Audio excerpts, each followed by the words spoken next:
بتاؤں آپ کو جینے کا مزہ کب آئے گا؟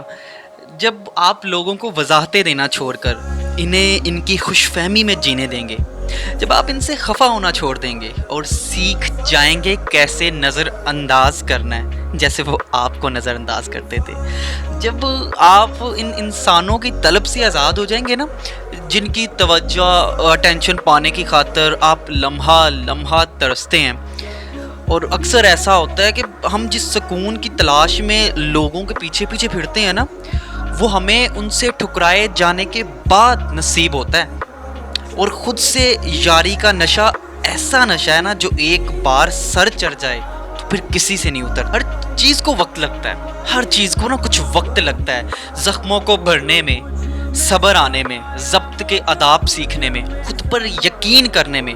ہر چیز ہماری زندگی میں اللہ کی رضا سے ہوتی ہے، اور جس زخم کو بننے میں اتنا وقت لگا، وہ چند لمحوں میں بھر کیسے سکتا ہے؟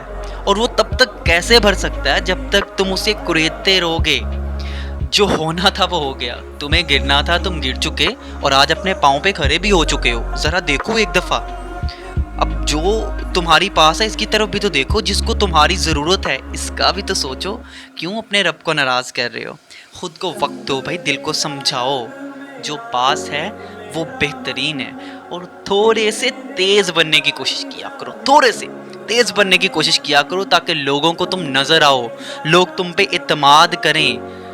اگر ڈھیلے ڈھالے ہو کے رہ جاؤ گے نا، تو تمہارے سر سے چھلانگے لگا کے گزر جائیں گے، تم پہ طنز کریں گے، تمہارا مذاق اڑائیں گے۔ اور تیز ہونے کا ہرگز مطلب فراڈ یا جھوٹ نہیں ہوتا، بلکہ اپنے حق کے لیے آواز اٹھانا ہوتا ہے۔